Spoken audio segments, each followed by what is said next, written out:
All right.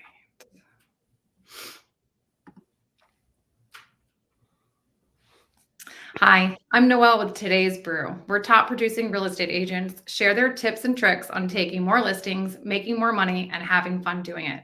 On today's episode, we welcome Aaron Novello with Elite Real Estate Coaching. Aaron, how are you? I'm doing awesome. Really excited to be with you here today. We are really happy to have you. I want to talk a little about you first. I've done a little bit of research on you, and you've had a pretty impressive real estate career, and definitely are qualified to be giving lots of advice today. Something like 2,000 transactions.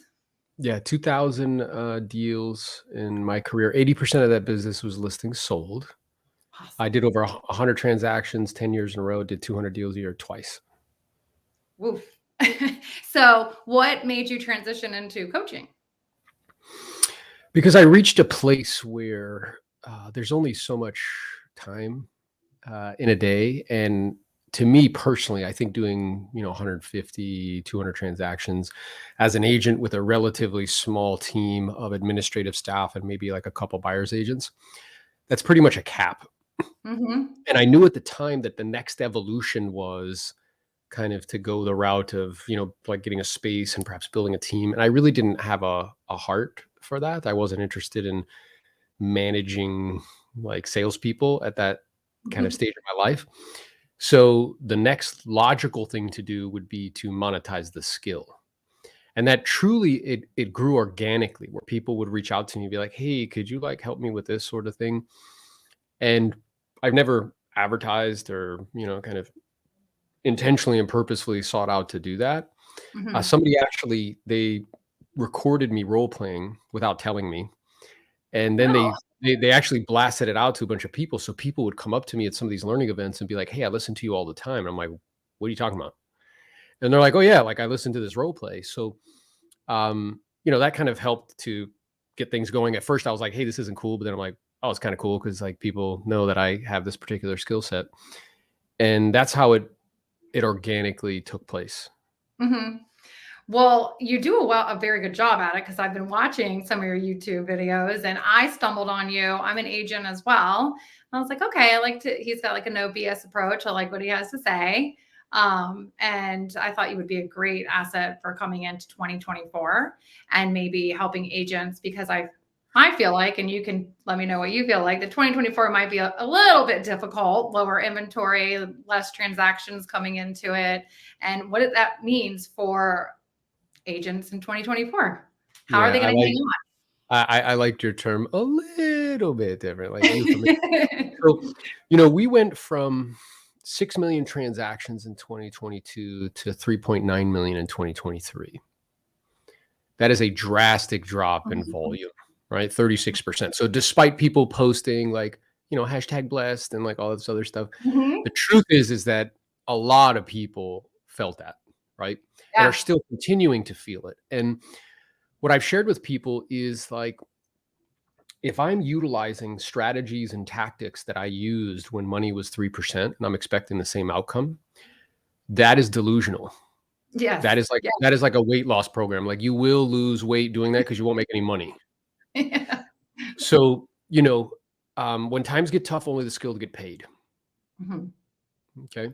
So skill set. The skills that are required to actually, like, there's no skill required. There's no negotiating skill when there's 15 offers on the table and you're choosing the best one, whoever's removing the most contingencies and giving the most money. That's not a skill. Mm-mm. It's not skilled when like sellers all get what they want. When you sit down with somebody and you're like, hey, I think that's a little like out of the ballpark, and they get $50,000 above that. There's no skill involved in that. No. Right? There's no skill when somebody calls you up and says, hey, I just want a new like backyard for my dog Fluffy, and they get it. That's not skilled. So, if you drink too much, you get a hangover. Mm-hmm. That's how that works. Well, we've gotten drunk on cheap money and kind of an easy, way to make 6 figures. And truthfully, like that time has passed. And I, like you, believe that with a super high degree of probability, 2024 will be more of the same. Despite everything you see on, oh, now's a great time to buy and interest rates are coming down. Like, okay, well, the last time we had such a big drop in volume, it took 16 years to get back to the previous level of volume. So it took a long time. Mhm. So one is I need to get out of my head that somebody's coming to save you, whether that be the Fed and Jerome Powell, whether that be, I don't know, some magical lead source that you think is going to come save you, or some new CRM that you think is going to magically make all the difference, or you posting your little, I'm like, dude, you're not that cute. That's not going to that's not going to do it. Okay. Yeah. So I just need to get that out of my head. The second Mhm. thing I need to recognize is that as an agent, I really only get paid to do 4 things. And it's an acronym, PLAN: prospect, lead, follow up, go on appointments, negotiate deals. That's what you get paid to do. Now, everything else is administrative work. Truthfully, like you get Mhm. paid as a salesperson to be in the presence of prospects. So I need to have that mind frame and mindset. And, people would always give me strokes and accolades, and they'd be like, "Oh man, I can't believe like you haven't missed a day in prospecting in like 12 years." And I'm like, "Well, let me ask you a question. Imagine like the person that cuts your grass came up to you and they were like, 'Hey, you know what, Noel? I'm kind of a big deal.'" And they were like, and you're like, "Well, what do you mean?" And they're like, "Well, every day I go to work, I cut grass." I love that you're saying this because you're nailing it on the head about so many agents, and I'm not one of those agents, and it does blow my mind at what you just said about being cute. Cute's not enough. Like in Nope. any trade that we're looking at, I feel like if you're paying a gym trainer, I don't want like the cute bubbly personality. I want somebody that's gonna put my butt to work and give me results. And then, like you said, showing up, posting on social media. Oh, hey, I went to work today. I'm calling people. And yes, I love everything you're saying. So please continue. Well, and here's the fundamental reality. I was in a group of agents recently. I'm like, "Hey guys, I just need to understand something. The average agent in the United States makes $72,000 a year. A manager in California at Taco Bell makes 70. Like those are the facts. This So higher like number than I thought it would be for so that. I know if you go into any office in the United States out of 200 agents, like 10 of them are doing something. The rest aren't. So Mhm. what I'm aware of is like I need to be clear of what my competitive advantage is. Like what this job is not, it's like easy, but or it's not, it's simple, but it's not to be confused with easy. Mhm. So it requires me to do certain things on a regular basis. If I find myself in the role of rainmaker, right? In order for me to really perform high in whatever role that I'm playing, I need to understand what's required.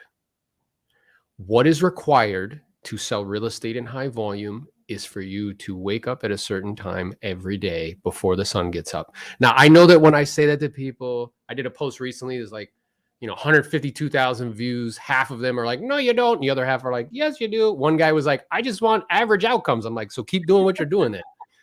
Like, Yeah. you have to wake up early. Number 2, you have to do something physical with your body every day. Number 3, I have to role play and practice.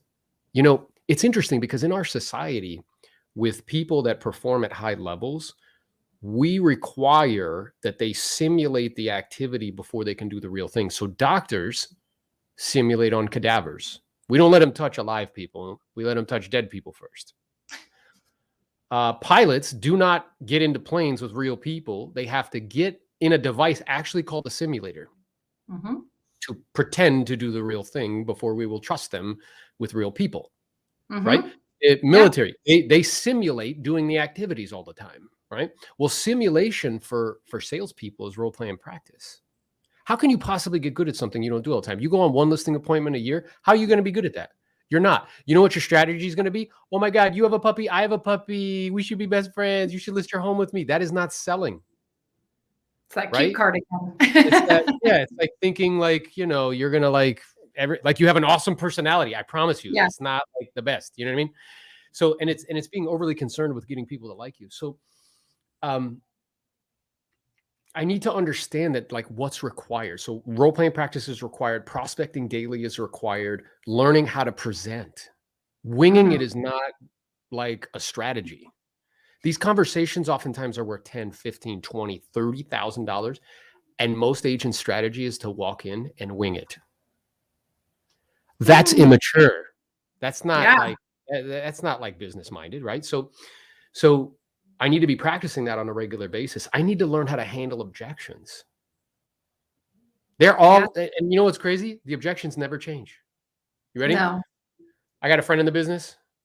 Last agent said they'd do it for less.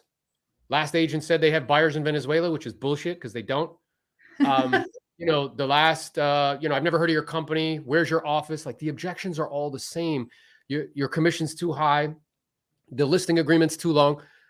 The challenge is most people don't learn the answers. Mm-hmm. And that is why most agents across the country are buyer heavy. Yeah. 60, 70, 80% of their deals come from the buy side and less come from the listing side. Is because listing property, and again, for all you guys who are listening, I know you might get a little mad. Listing property is a higher skilled activity. Period. End of story. Absolutely. Agree. And then if the lawsuit ever continues on the way that it kind of is, it's more important now to be a listing agent than ever. Yeah. And what I share with people is like, look, I stay ready so I don't have to get ready. Yeah. So in other words, like, it's always been important. They say like, hey, if you can't list, you can't last. That's an old saying in real estate. Mm-hmm. Well, with the law, like the commission lawsuit and everything, they're saying, I think with a high degree of probability, not like in 2 years, but probably 4, because there'll be like appeals and stuff. Mm-hmm. Buyers agents will have to negotiate a portion, if not all their fee. Yeah. It's not something they've ever had to do before. And they have to demonstrate some sort of value other than like, I hold your hand and I'm nice. And like, I'll open a door for you. You know what I mean? They have to demonstrate some other sort of value. And, as such, leaders anticipate and everybody else reacts. So I should be anticipating now that I should be making decisions today based on that. And for me personally, what I'm suggesting to all of my one-on-one coaching clients, 12 of which make over $1 million a year, all the people in our organization, which is 236 and growing, you need to become a listing machine. You need to learn how to list property in high volume. And that requires you to master 5 conversations. One is setting appointments with strangers, not people that know you, like you, and love you. There's no skill in that. Okay. Strangers who do not know you. Number 2 is how to pre-qualify those conversations. So in 2022, if somebody said they want to sell their home, you could just you'd be like, great, I'll see you at 5. Mm-hmm. And show up and they're like, I want this. And you're like, awesome. And they're like, yeah, I think that's too high, but okay. And they scribble on a sheet of paper and it happens. There's no skill in that. Yeah. So I need to learn how to pre-qualify, to learn the who, what, where, when, why, and how, and make them receptive to my request before I even see them. So using as a mechanism to close, like assumptively close, right? Then I need to learn how to present, and follow a specific track that leads to an actual destination. The next set of skills I need to learn is how to handle objections, because they will object. To imagine that they won't is immature. To imagine that you're so cool and cute and your personality is so nice, they're not going to ask you to cut your commission is ridiculous, right? It's a few things. That's one word to describe it. And then the last thing I have to learn how to do is close. Because for all of you guys listening, okay, how many of you guys have been on an appointment? You thought you had it in a bag. You're like, oh yeah, we were chummy. We go to the same school. Our kids go to the same school together. And then you get the call and they're like, hey, Noel, Aaron came over and we ended up listening with him. Right. So learning how to close and ask, because we handle we present with emotion, but we handle objections with logic. Right. And closing is a different skill set of actually asking for the business, So, let me just ask you, you strike me to be someone who's super straightforward and to the point. Based on our time spent together, based on what you've seen online, based on, the reviews and things of that nature, do you feel comfortable and confident with me that I can help you sell this home and that I would look out for your best interest? And they're like, well, yeah. And you're like, great. Well, you know what the great news is? What's that? I know I can. Let's do this. You're here. I'm here. Let's take care of the appropriate paperwork. So those are the skills that are required. So first you ask me like, okay, 2024, what do I need to do? I need to reframe my thinking. If I'm still thinking 2023, if I'm thinking 2022, no. And if I'm imagining that it's going to be like infinitely better and that's my only strategy, there's a high degree of probability you'll be doing something else in a short period of time. Because the last time we had 3.9 million transactions was like around 2009. We had 990,000 agents. In the beginning of 2023, we had 1.6 million in the same transaction volume. So that's like a lot of competition. You better be ready. Well, and truthfully, it's really not that much. I had a mentor tell me one time, like, it's actually not that difficult to become wealthy. And I said, why? He's like, because there's very few people that are trying. Oh, you're right. You're 100% right. In my area alone, there's just under 9,000 agents. Um, and they just put out all of our numbers, circle of excellence, how much money you did, and what number you are in the area. And I look and I'm like, oh, well, that's a nice number, but what is everyone else doing? Yeah, Yeah. that's exactly right. So with the proper mindset, I think that 2024 is an opportunity to really gobble up market share, Hmm. because there will be a lot of agents that leave. And it is going to require me to get more dialed in, Yes. for sure. So you're role playing every day. How are we keeping a healthy mindset though? Other than the gym and doing something physical in the morning, how are we keeping going during the day? Yeah. So, it's interesting when I hear the word like mindset, and I understand the question that you're asking me. Mhm. I'm aware that oftentimes it brings people to like their mind, like their head. Mhm. And I believe like it's more a state, like a state of being. Mhm. And then it's like, well, how do you cultivate state? I also think that 2024 is going to be very interesting from a social perspective. We have a very interesting election taking place, and regardless of who you are affiliated with or like, I think there's a good chance that we're at a place where both parties won't accept the outcome. And For as sure. such, it'll create a lot of uncertainty. And when people feel uncertain, they don't feel safe. And when they don't feel safe, they start to retreat. So the question is how do I cultivate state of being, and how do Mhm. I cultivate certainty? So first I'll give you the formula for state, and then I'll give you the formula for certainty. So the formula for state of being is one, do something physical with your body regularly, because fear is a visceral experience, but so is courage. I have to like train courage into my body, right? Two is Yes. you can miss like a meal, but don't ever miss a day of reading. We live Yep. in a time where all of the information that has ever been like accumulated in human history is available to us, and for the most part, it's free or very inexpensive, Yes. right? So, you know, consuming with the intention to create and being mindful of about what I'm putting in front of me on a regular basis. Number three is to surround yourself with people that have higher standards than you. So I remember being at a mastermind dinner, and I was probably, I don't know, I'm 43 now. I was probably like 32 or 31 or something. And I was the smallest kind of fry in this mastermind group in terms of GCI. I was probably doing like 450 a year in GCI. Everybody else is doing over a million. And this guy who is a mentor to me, and I've talked to him every week for the last 17 years, he was doing like 200 deals. And he looked at me in front of six people and he's like, how much money are you going to make this year? And I was like, I don't know, like 400, 450. Now, in most circles, you tell them that and they're like, wow, that's amazing. You know what he actually said to me, Noah? That's all. No, he's like, why do you settle for that? I was like, what do you mean? He's like, you think I work harder than you? I'm like, not really. He's like, you should be making $1 million a year. I feel like I need to buy you dinner. And then he did. He bought me dinner in front of six people. Now, Oh. two things were actually happening there. One is he was actually helping me feel more comfortable because it was Mhm. incredibly uncomfortable for me. The dinner bill was like $6,000. It's like, I'd never experienced anything like that. The second thing he was doing though is he was challenging my standards. So the question is like, who do you have in your life right now that challenges your standards? That says like, Very. hey, Noel, look, in your circle, I know you're the fastest, the quickest, the strongest.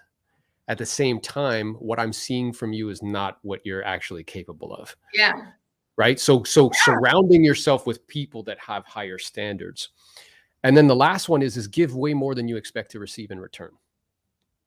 Right. Because you want to come from this place of like overly, like I want to exchange with people in ways that are overly abundant. I want them to truly feel like they're stealing from me. Like, man, I get so much value from that guy. Like whatever I'm giving him is insignificant compared to what I'm receiving in return. And that will help you to be in a very good state. Right. Mhm. Now, the way that you create certainty is by dominating what I call the controllables. So there's three, it's like a trichotomy of control, right? Tri meaning three. There's things that I have some control over, but not complete. There are things that I have no control over whatsoever, which are most things. Mm-hmm. And then there's things that I have complete control over, which are very few and far between. Well, the way that you create certainty for yourself is those things that you have complete control over, you dominate them. So examples of that would be like, I can control what time I wake up. I Mm-hmm. can control what I'm putting into my head. I can control what I'm putting into my body. I can control if I'm doing physical like exercise. I can control if I role play. I can control what time I get on the phone. I cannot control interest rates. I cannot control the election. I cannot control all these things that are external to me. And by doing that, when you dominate the controllables, you create certainty for yourself. And when you feel certain, that's a feeling of grounded, centered, calm, and clear. Versus uncertain, which is doubtful, fearful, worry, kind of retreating, like, there's not enough. Mm-hmm. Mm-hmm. Which is not a good way to think at all. I have a child, and we talk about exactly some of the things that you just said about being in the right group, and how you were saying, oh, people can look at you and be like, oh, you're the best at what you do in this group, whatever it might be. And I always tell her, that's the wrong group you're in. You don't want to be in that group. You want to be challenged by people daily. You want to learn. You want to be pushed. I could listen to you talk all day long. Honestly, you're fabulous at what you do. So your clients are very lucky to have you. When's your next event? When do you have something coming up that people can come in and see you? Yeah, so we're actually having an event this week. It's short notice, but on the 20th in Fort Lauderdale, we have about 142 people that are flying in from around the country. And then we have another 200 here locally that are registered. I'll be doing a talk. My partner Jose will be doing a talk, and a couple other people. It should be awesome. But I actually do live events here locally in South Florida every month, and we do webinars also every month. So if people just kind of tune in to kind of social profiles at Aaron Novello, they can see when stuff is available. And then on YouTube, the Aaron Novello podcast, I really do my best to just like pump out lots of content that would be helpful and useful, and it's free. I know our industry oftentimes has like, gatekeepers for good information, and it's I believe in coaching and I believe in paying for it. At the same time, it goes back to like wanting to add like tremendous amounts of value. So that's a good place to get, good information. Yeah. Well, thank you so much for coming on today. Yeah, my pleasure. I appreciated your time. Yeah, no, we really appreciate you. It's fabulous. Thank you so much. You really are